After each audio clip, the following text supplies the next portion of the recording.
The Zorkon Empire had spread across the galaxy like a dark storm, conquering planet after planet. Their ships were massive, their weapons unthinkable, and their desire for control endless. The galaxy had been in turmoil for years, with no one brave enough or strong enough to stop them. The Zorkon didn't care for peace. They cared only for power. Entire civilizations had fallen to their might, and there was no sign of them slowing down. The planets that had fallen before them cried for mercy, but the Zorkon showed none. No one could stand up to their crushing force until one fateful day a new plea echoed across the stars. It wasn't a voice filled with fear. It wasn't a whisper. It was a desperate cry, a plea for help. A message that reached the farthest corners of the galaxy.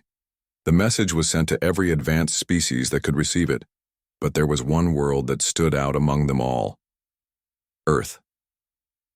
The United Federation of Earth, led by its Council of Diplomats, received the call for help. The message was simple, but its meaning was clear. The Zorkon Empire is coming, our world will fall, we ask for help. It was a cry filled with fear and desperation, and it was a call that shook the Federation to its core. At first, Earth's leaders didn't know how to respond. The Federation had always been a voice for peace, for diplomacy, and for finding solutions without violence. They believed that no matter how bad things got, there was always a way to negotiate, to find a peaceful resolution. But this time was different. The Zorkon were not interested in talks. They were not interested in peace. They were interested in conquest. The Federation began to debate. A team of diplomats was sent to negotiate with the other worlds who had also received the message. Would they fight? Should they send their fleets? The council discussed, but there was one group that was not part of the discussion. Deep in the hidden corners of Earth, a secret military force was preparing for something much darker. They were not diplomats. They were not negotiators. They were soldiers. Elite warriors who had been trained for a purpose no one dared speak of. They were called humanity's monsters. No one in the Federation knew they existed. They operated in the shadows, trained in tactics and warfare that would terrify even the strongest foes. They were the answer to the galaxy's darkest threats, and they had been prepared for this moment, when peaceful diplomacy would fail and only strength would matter. Colonel Elias Klein was the leader of the monsters. He wasn't the type of man to sit in a room and discuss peace treaties. He was a soldier, trained to lead his team in the most brutal and unforgiving situations. His team was made up of the best, soldiers who had been genetically enhanced, trained in combat, and taught to survive in conditions that would break any other person. But these weren't ordinary enhancements. The monsters had been given abilities that pushed them beyond human limits. Their strength, speed, and intelligence were unmatched. They were trained to fight with ruthless precision, using tactics that left no room for mercy. Their mission was to destroy anything that threatened Earth and its allies. When the call for help came, Colonel Klein saw something that the Federation didn't. While everyone else was talking about sending fleets and negotiating, Klein knew that the Zorkon didn't care for diplomacy. They only understood power, and he had a plan. He didn't wait for orders. He didn't ask for permission. He made his decision in the blink of an eye. "Prepare the team," Klein said, his voice cold and commanding. "It's time to show them who we are." The monsters gathered in their hidden base, a place far from the eyes of the Federation. They were all hand-picked for this mission. Soldiers, who had been tested, pushed to their limits, and forged in the heat of battle. They knew what Klein was about to do, and they followed him without question. As the fleet of ships prepared to depart, Klein stood at the front, looking out at the stars. The mission would take them to the heart of the Zorkon Empire, a place where even the bravest of soldiers feared to tread. They would face overwhelming numbers, but Klein had no doubt in his mind that they could win. "Today, we make history," he said, his voice steady. "The galaxy will never forget who we are." As the fleet jumped into hyperspace, the monsters sat in silence, their eyes fixed on the endless expanse of stars ahead of them. Klein knew that what they were about to do would change everything. The Zorkon had thought they were invincible, but they had no idea what humanity was capable of. The fleet arrived in the outer reaches of the Zorkon Empire. From the moment they arrived, they knew they were being watched. The Zorkon had sent scouts to monitor their movements, but they were too late. Klein and his team were already deep inside their territory, ready to strike. The first attack came, without warning. A Zorkon battlecruiser appeared in front of them, its massive guns aimed directly at Klein's ship. The monsters didn't hesitate. They struck first, unleashing their devastating weapons upon the cruiser. The Zorkon had never seen anything like it. The battle was over in minutes, the Zorkon ship reduced to rubble. The message was clear. Humanity was not afraid. The Federation had always been known for its peaceful ways, but Klein and his team were different. They didn't wait for the Zorkon to make the first move. They attacked without mercy, showing the galaxy that humanity's monsters were not a force to be taken lightly. And as the Zorkon reeled from their first encounter with humanity's finest warriors, the rest of the galaxy began to take notice. The universe had begged for help. But now, humanity's monsters had arrived, and there would be no mercy. The galaxy was in a state of shock. The Zorkon Empire, once thought to be unstoppable, was now facing an enemy unlike any they had ever encountered. Colonel Elias Klein and his team of humanity's monsters had arrived, and they were determined to show the universe what Earth was truly capable of. The first attack had been swift, overwhelming, and merciless. It left the Zorkon forces in chaos, their battlecruisers broken, and their leaders reeling from the sheer power of the humans' assault. The monsters had no time to waste. Their mission was clear: eliminate the Zorkon threat before they could regroup and launch a counterattack. Klein knew that speed and surprise were their greatest advantages. The Zorkon were used to fighting larger, more organized forces. They had no idea how to deal with a team of warriors who could move faster, strike harder, and adapt to any situation. As the monsters moved deeper into enemy territory, they encountered more resistance. Zorkon ships, built for strength and intimidation, came at them in waves. But no matter how many ships they sent, the monsters always had an answer. Each battle was a brutal display of human ingenuity and power. The Zorkon never had a chance to recover. Klein stood at the head of his team, watching as his soldiers worked with flawless precision. They didn't just fight, they hunted. They were ghosts on the battlefield, appearing from the shadows, striking hard, and disappearing before the enemy could react. They were relentless, unyielding, and unstoppable. Their leader, Klein, was a figure of fear and respect. His reputation as one of the greatest military minds in the galaxy was well known, even among the Zorkon. He had led many missions before, but this one was different. He had a personal stake in this war. The Zorkon were not just invaders, they were a threat to Earth itself. And Klein would not let them succeed. The first Zorkon warlord they captured, Sarnok, was brought before Klein in a dark, silent chamber.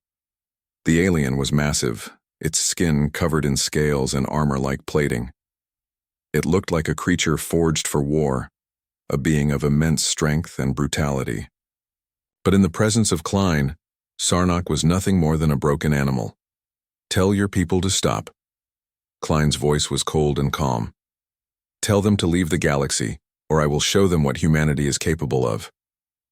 Sarnok's eyes burned with hatred, but he knew better than to resist. The monsters were not just soldiers, they were hunters, and they knew how to break their prey. The warlord spat, but Klein didn't flinch. He had seen worse.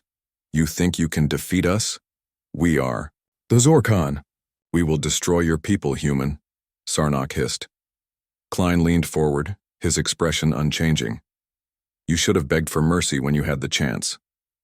With a signal from Klein, his team quickly removed the warlord, sending him back to his fleet with a message that would echo through the Zorkon ranks. Humanity was not a people to be taken lightly. As the weeks passed, the monsters continued to press forward. The Zorkon were beginning to fear them, but they refused to admit defeat. Their leaders, in their arrogance, continued to send wave after wave of ships and warriors, hoping to crush the human threat. But with each battle, the Zorkon were losing more than they had ever expected. Klein's team moved like a well-oiled machine. They struck at the heart of Zorkon's strongholds, cutting off supply lines, sabotaging weapon systems, and leaving nothing but chaos in their wake. The Zorkon, who had once believed themselves invincible, were now scrambling to hold on to their empire. The monsters were no longer just soldiers to them. They were the embodiment of fear. No Zorkon general could sleep without wondering if they would be the next to fall victim to humanity's brutal tactics. Klein and his team had done what no one else thought possible. They had turned the tide of the war. One of Klein's soldiers, Lieutenant Marla Hayes, moved swiftly through the dark corridors of an abandoned Zorkon ship.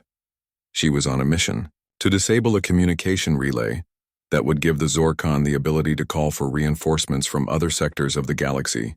She was alone, but that didn't matter. The monsters were never afraid to work alone when necessary. As she reached the relay, she crouched down and began to carefully disarm the device. The pressure in her chest was heavy, but her hands were steady. Every moment counted. If she failed, the Zorkon would call in reinforcements and the monsters would be overwhelmed. Suddenly, a Zorkon soldier appeared from the shadows, its massive frame towering over her. Hayes didn't hesitate. In a flash, she pulled her blade and slashed at the alien's legs, bringing it to the ground. The Zorkon roared in pain, but Hayes was faster. With a quick strike, she silenced it. She didn't waste a second. The communication relay was disabled, and the mission was a success. The Zorkon were once again denied the chance to call for reinforcements. The monsters had done their part, and Hayes felt a sense of satisfaction as she made her way back to the rendezvous point. Back on the monster's ship, Klein watched as the reports came in. Each victory was followed by another. They had crippled the Zorkon, and there was no sign of slowing down. But Klein wasn't celebrating. He knew that the hardest part of the war was yet to come. The Zorkon Empire might be crumbling, but its leaders were desperate.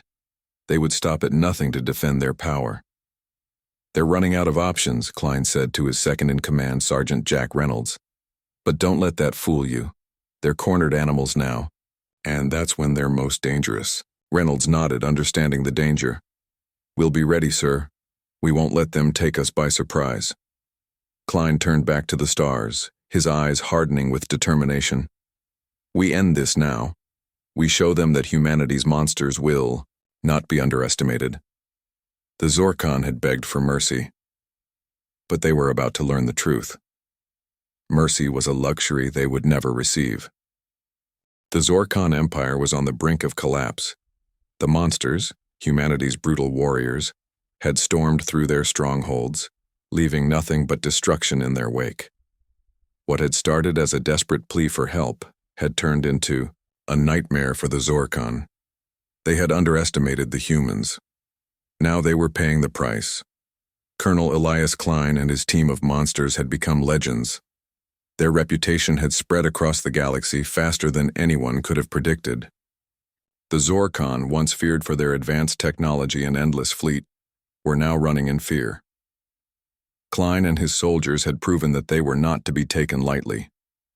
The galaxy, once filled with doubt, was now filled with awe. But Klein knew this was only the beginning. Despite the victories, there was still much to be done. The Zorkon were cornered, but cornered animals were always the most dangerous.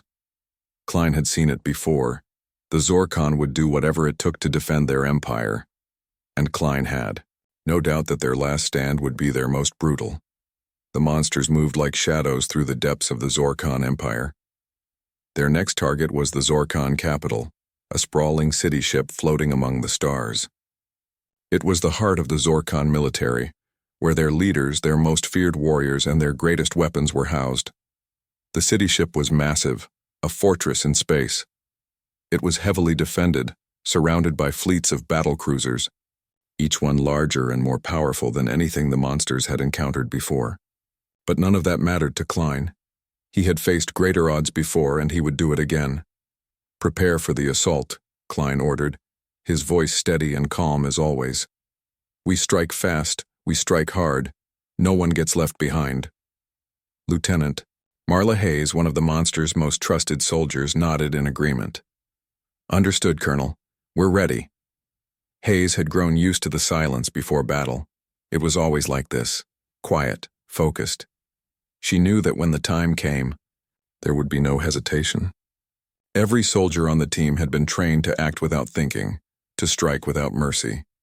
They didn't need to discuss strategy, they simply moved as one. As their ships made their way toward the capital, the Zorkon launched a desperate counterattack. Waves of battle cruisers came at them from every direction, their weapons blazing. But the monsters didn't flinch. They had trained for this. They had been waiting for this moment. The battle was fierce. The monsters fought with precision, their enhanced abilities allowing them to outmaneuver and outsmart the Zorkon at every turn. Ships exploded around them, the deafening sound of battle filling the air. The Zorkon fought with everything they had, but they were no match for the monsters' tactics. Klein's team tore through their defenses, leaving a trail of destruction behind them. In the heart of the Zorkon capital, Klein and his team infiltrated the massive city ship, cutting through the corridors like ghosts. The Zorkon had never encountered anything like this.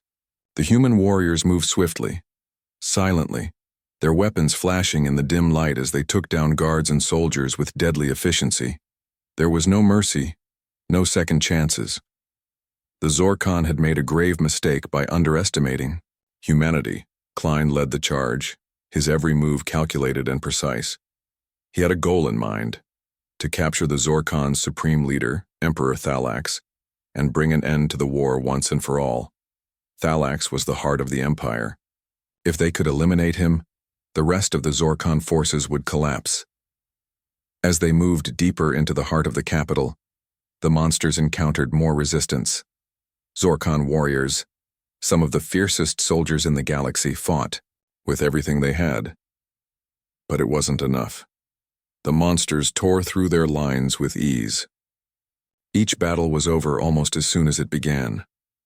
Meanwhile, Emperor Thalax sat in his grand chamber, watching as his empire crumbled. His eyes, once full of pride and power, were now filled with uncertainty.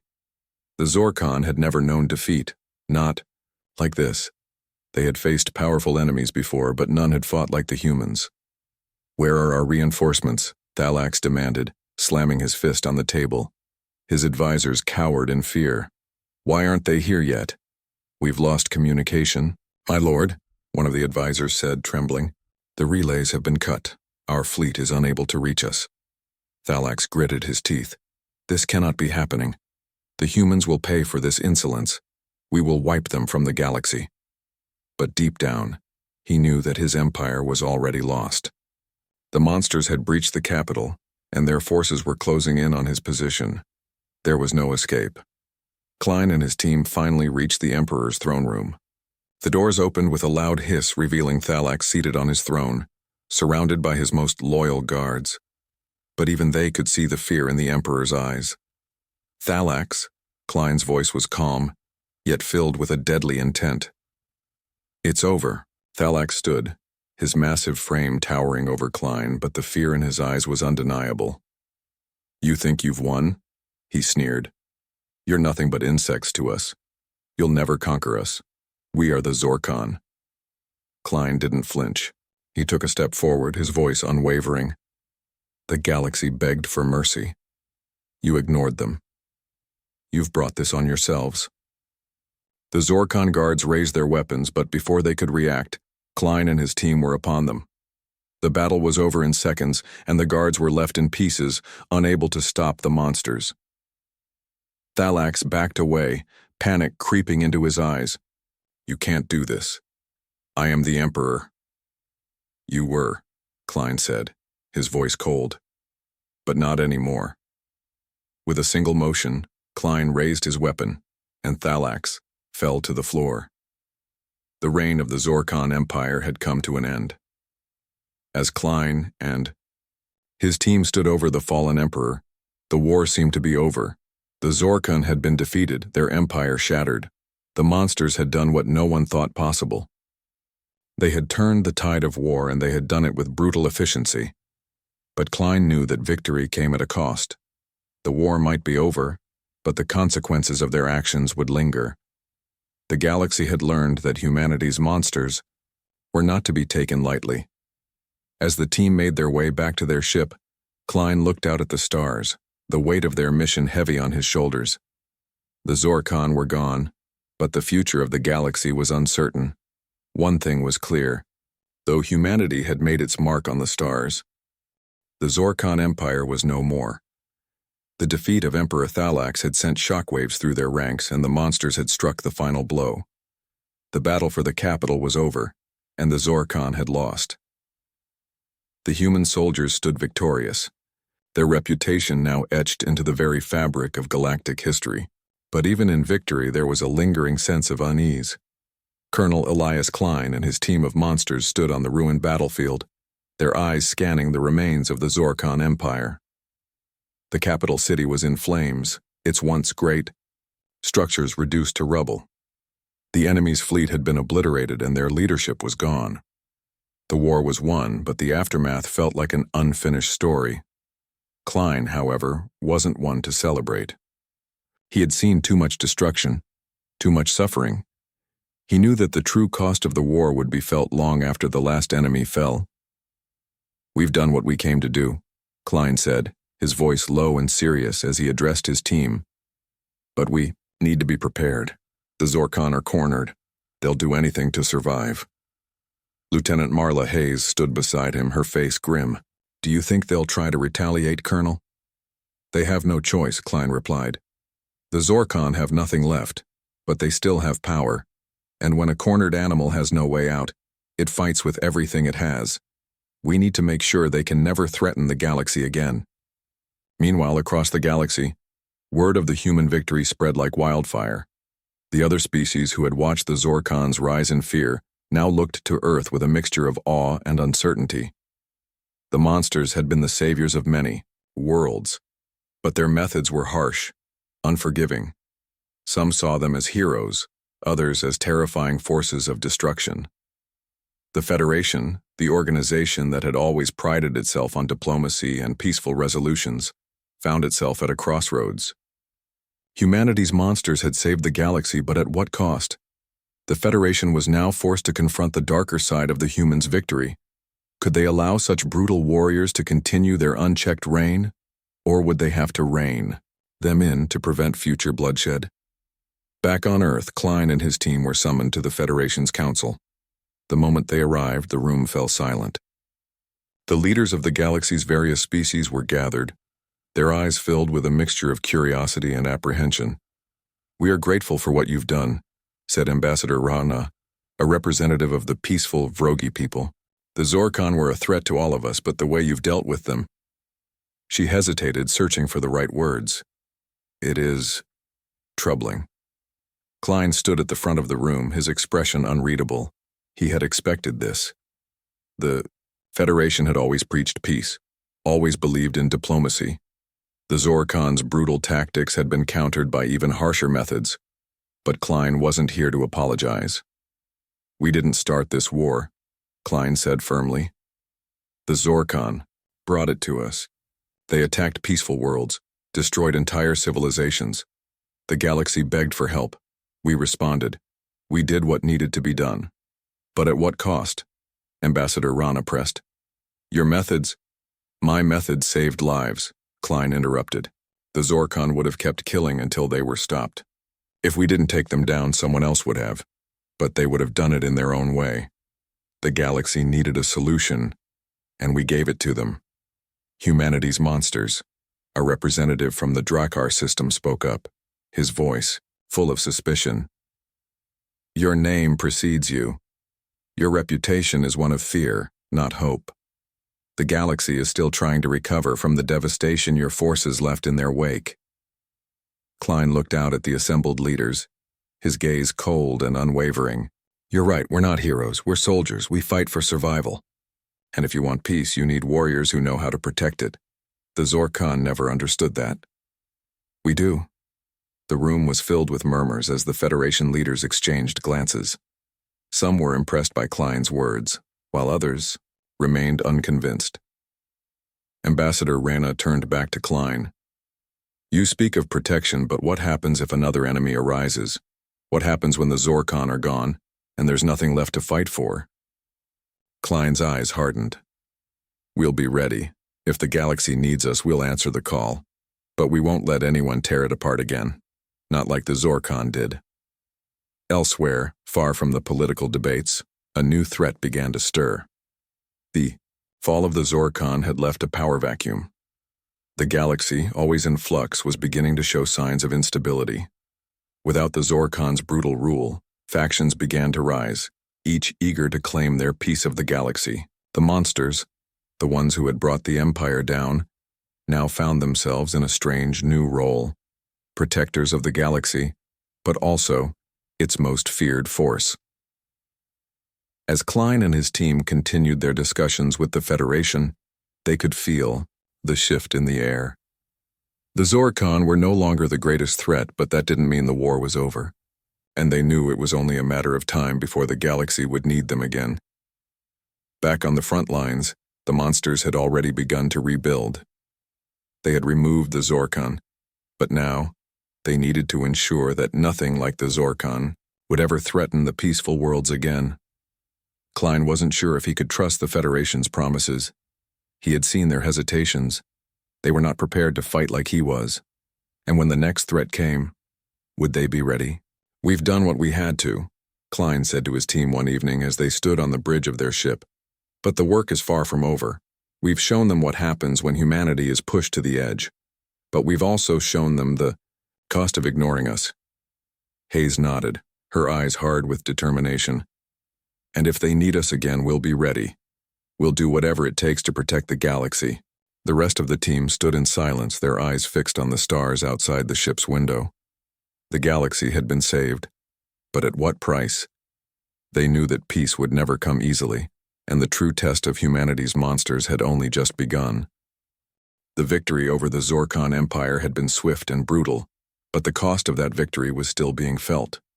Humanity's monsters had crushed the Empire, torn apart their fleets, and ended the reign of Emperor Thalax. Yet, despite the triumph, the galaxy remained uncertain. The Federation leaders, once proud of their diplomatic efforts, were now unsure of how to move forward. The monsters had saved the galaxy, but their methods were dark and ruthless. Could they be trusted to keep peace, or were they a threat in their own right? Colonel Elias Klein and his team of monsters stood at the center of this debate. They had fulfilled their mission, but the consequences of their actions loomed large. The galaxy had watched in awe as humanity's greatest warriors turned the bull tide of a seemingly unstoppable empire. But now that the war was over, what role would the monsters play? Would they be seen as saviors, or as the very thing the galaxy had feared? Klein stood in the council room, his expression unreadable as he listened to the debate unfold around him.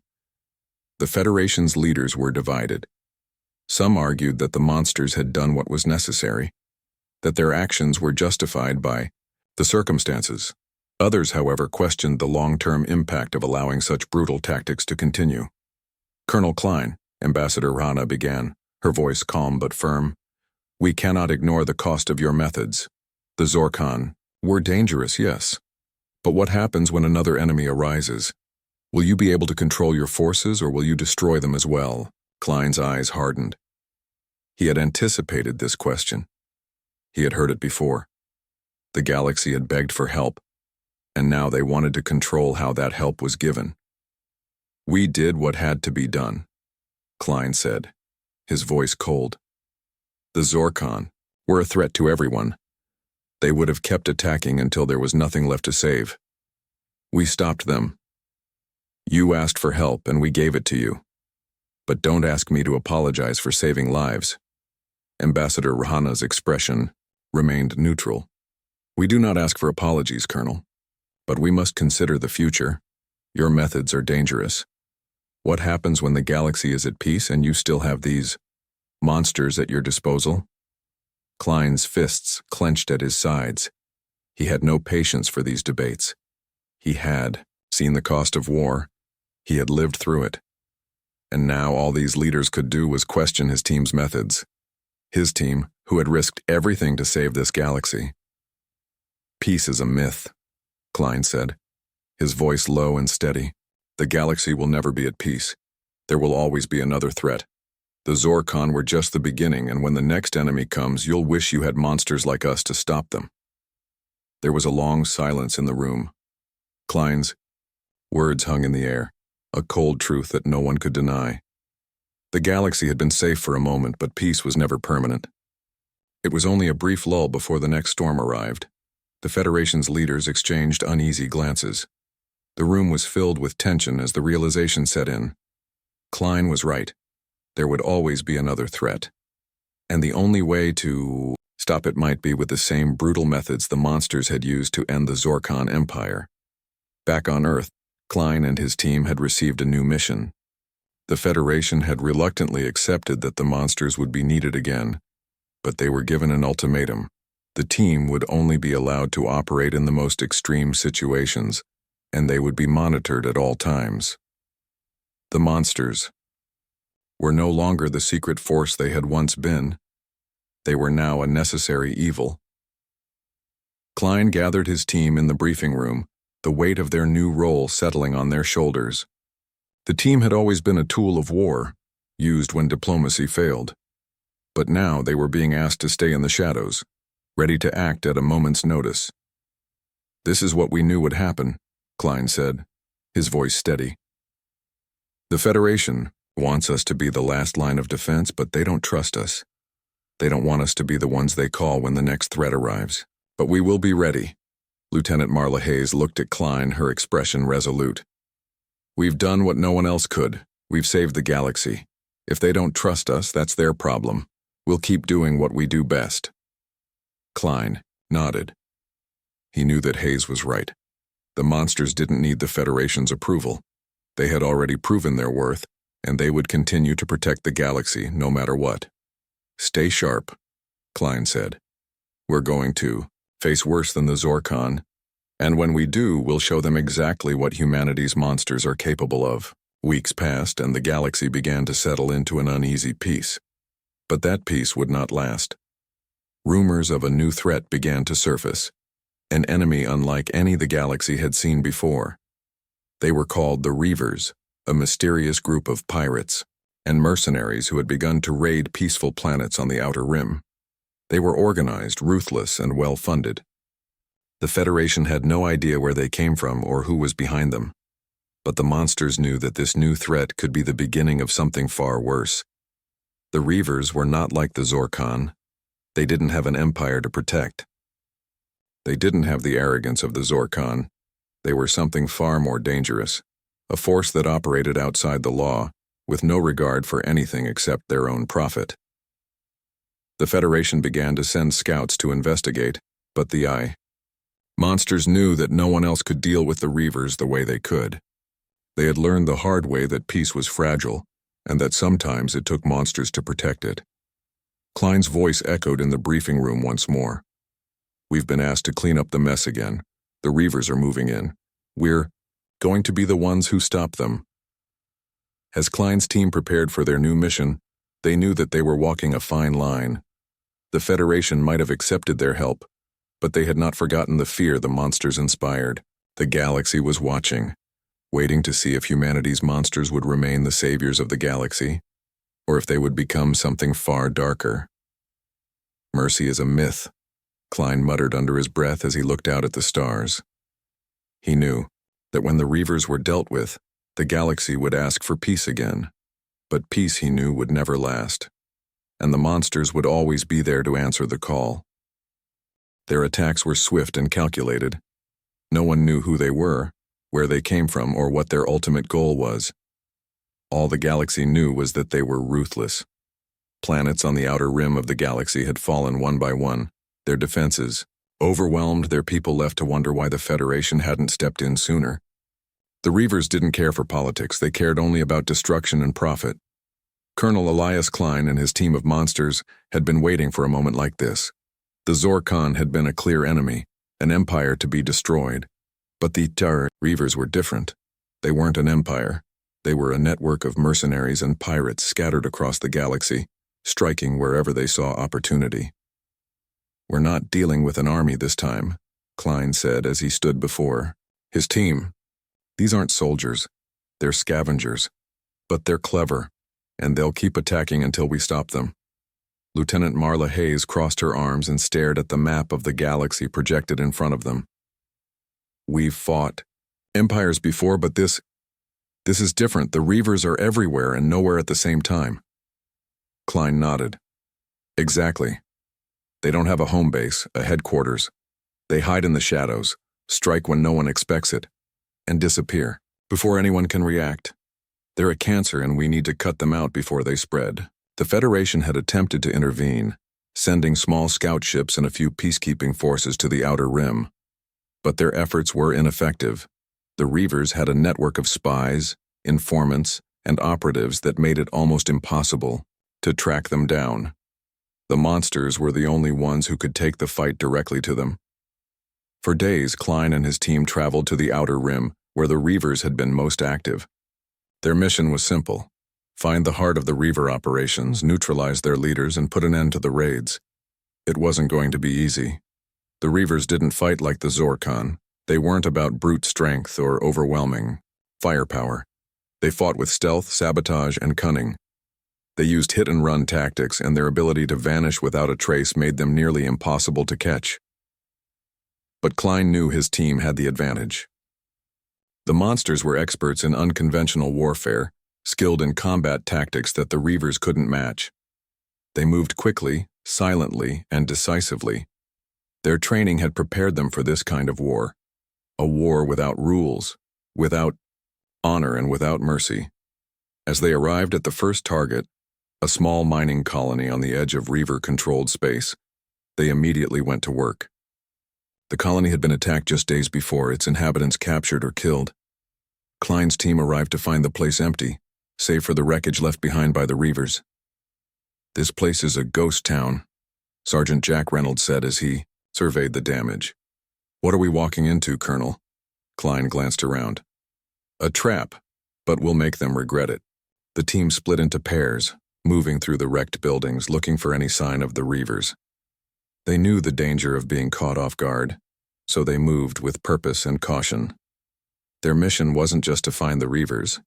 It was to make sure the galaxy knew that humanity's monsters were here to stay. The moment they found the first clue, an encrypted signal from a Reaver ship hiding nearby, they moved quickly to intercept it. Klein and Hayes boarded one of the monsters' stealth ships, while the rest of the team took a different route, ensuring they had the Reaver ship surrounded before it could escape. As they closed in on the ship, Klein's hand tightened on the controls. This was what they were made for: the hunt. The monsters had always been the last line of defense, and now, with the Reavers threatening the galaxy, they had to prove that humanity's monsters could still protect the galaxy when it needed them most. The Reaver ship didn't even know they were coming. The monsters' stealth technology made their approach silent, like shadows creeping through the dark. When they finally boarded the ship, the Reavers were caught off guard. Klein's team moved quickly, overwhelming the few Reaver guards who tried to resist. Inside the ship, they found the leader, a man known only as Drake, the mastermind behind the Reaver raids. He was sitting calmly in his command room, waiting for them as though he had known they would come. "You're too late," Drake said, his voice low and cold. "We've already taken what we needed. The galaxy is ours for the taking." Klein stepped forward, his eyes narrowing. "The Reavers are nothing more than a disease, and humanity's monsters are the cure." Drake smirked. "You think you can stop us? We're everywhere. You'll never find us all." "Maybe not," Klein said, "but we'll find enough." With a swift motion, Klein's team took Drake into custody. The Reavers had been a threat to the galaxy, but their leadership had now been dismantled. Klein knew that the battle wasn't over. There were still pockets of resistance, still small bands of Reavers scattered throughout the galaxy. But the heart of their operation had been cut out.